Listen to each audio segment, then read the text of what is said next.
ఈరోజు ధనుస్సు రాశి వారికి విద్యార్థులు ఈరోజు చదువు కంటే ప్రేమ వ్యవహారాలకు ఎక్కువ ప్రాధాన్యత ఇవ్వడం వల్ల చదువు దెబ్బతింటుంది. సెల్ ఫోన్లకు దూరంగా ఉండండి.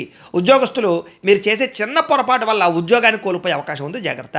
వ్యాపారస్తులు ముఖ్యంగా అధిక లాభంతో వ్యాపారం చేయడం వల్ల లేదా ఎక్కువ మార్జిన్స్ వేసుకోవడం వల్ల నష్టాలు ఉన్నాయి కాబట్టి స్వల్ప లాభాలు స్వల్ప మార్జిన్స్ వేసుకుని వ్యాపారాలు చేస్తే లాభాలు పొందుతారు.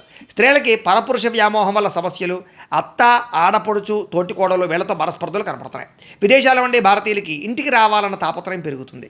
ఇంట్లో కిరాణాకి సంబంధించి కూరలకు సంబంధించినటువంటి అవసరాలకి లేదా పిల్లల ఖర్చులకు సంబంధించి ఖర్చులు విపరీతంగా పెరుగుతాయని చెప్పొచ్చు. తప్పనిసరి పరిస్థితుల్లో అప్పులు చేయవలసిన పరిస్థితులు కనపడుతున్నాయి. లేటుగా బయలుదేరడం వల్ల, కంగారు ప్రయాణం చేయడం వల్ల ప్రమాదాలు కనపడుతున్నాయి. కుటుంబ సభ్యులతో గట్టిగా మాట్లాడడం వల్ల, దురుసుగా మాట్లాడడం వల్ల మనస్పర్ధలు కనపడుతున్నాయి. మీకు సంబంధం లేనటువంటి గొడవలో తలదూర్చడం వల్ల కొత్త సమస్యలు ఎదుర్కొంటారు, జాగ్రత్త. దీర్ఘకాలిక రోగాలు నిర్లక్ష్యం చేయడం వల్ల, సరైన ఆహారం తీసుకోకపోవడం వల్ల నష్టాలు. కొంతమందికి అయితే శస్త్రచికిత్స అవకాశాలు ఉన్నాయి, జాగ్రత్తగా ఉండాలి. ప్రేమికులు రహస్యంగా కలవడానికి ప్రయత్నం చేయడం వల్ల నలుగురు పడతారు, జాగ్రత్తగా ఉండండి. భార్యాభర్తల మధ్య అనవసరమైన గొడవలు, అనుమానపు ఆలోచనలు పెరుగుతున్నాయి. గృహాలు, భూములు, వాహనాలు క్రయ విక్రయాల్లో నష్టాలు కనపడుతున్నాయి. మాట జారడం వల్ల సంఘంలో విలువ తగ్గుతుంది. ప్రేమించిన వాళ్ళు దూరం అవుతారు, జాగ్రత్తగా ఉండాలి. మీకు సూర్యనారాయణ మూర్తి అంటే ఇష్టమైతే కనుక ఇక్కడ ఒకసారి లైక్ చేయండి. ఆయన ఆశీస్సులతో ఆరోగ్యం కలుగుతుంది.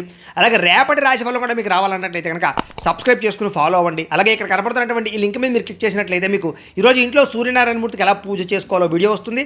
ఆ వీడియోని ఎదురుగుండా పెట్టుకుని ఇంట్లో ఈరోజు సూర్యనారాయణ మూర్తి పూజ చేసుకోవడం వల్ల మీకు ఈరోజు శుభప్రదంగా ఉంటుందని తెలియజేస్తూ లైక్ చేయడం మాత్రం మర్చిపోకండి. స్వస్తి.